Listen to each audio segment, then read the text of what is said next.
Condensation. Condensation. Holiday,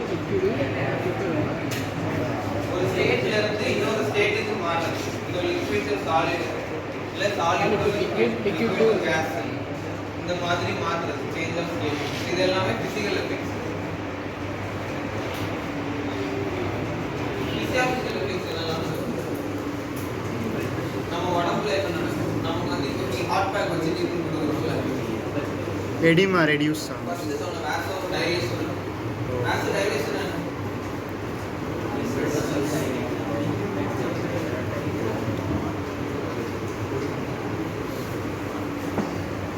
blood vessels வந்து expand ஆகும். expand ஆனா என்ன ஆகும்? blood flow increase ஆகும். அதனால relaxation. So அதனால அந்த இடம் ரிலாக்ஸா ஃபீல் பண்ணும். பெயின் கம்மி பண்ணும்.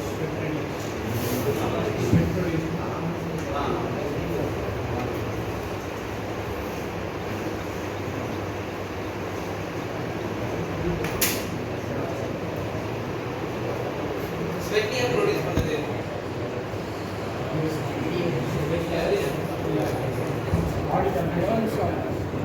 பாடி டெம்பரேச்சரை ரெகுலேட் பண்றது.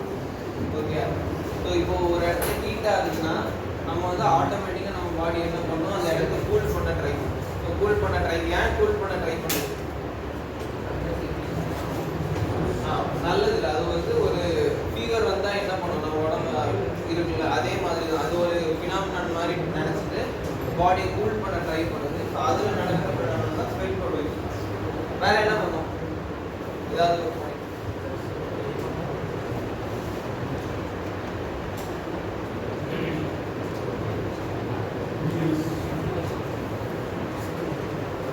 இன்ஃப்ளமேஷன் ரெடியூஸ் பண்றதுக்கு ஐஸ் கொடுக்குமா, டீ கொடுக்குமா?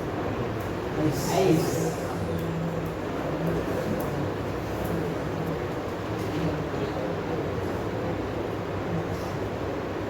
ரிலாக்ஸ் ஆயிடுச்சு, ஸ்வெட் ப்ரொடியூஸ் ஆகுது, வாசோ டைலேஷன் ஆயிடுச்சு. இன்னொரு பாயிண்ட் நீங்க எதுக்காக முதல்ல டீ குடிப்பீங்க? ஒரு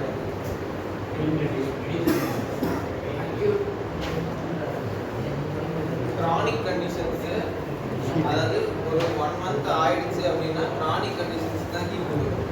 அப்போ என்ன ஆகுதுன்னா ரிலாக்ஸேஷன், பெயின் ரெடியூஸ் பண்ணுறது கொடுக்கும்.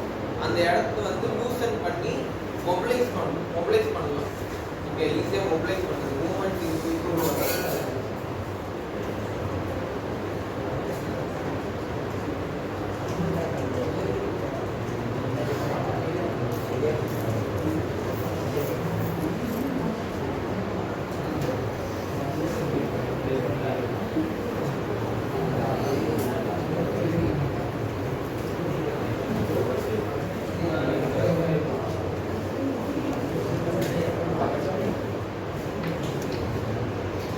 Back to electricity.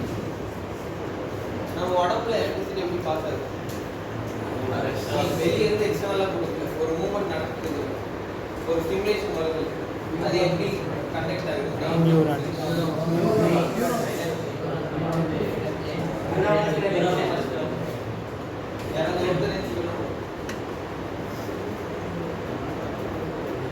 எனக்கு புரியல நீங்க மொத்தமா சொன்னதுனால. அதனால ஒரு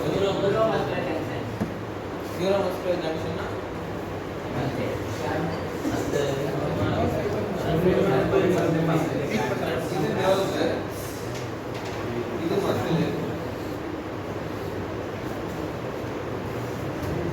அப்ப இதுதான் நியூரோமஸ்குலர் ஜங்ஷன்.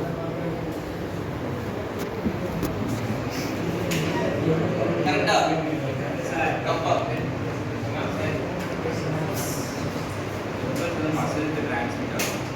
இந்த இடம் பேர் என்னது?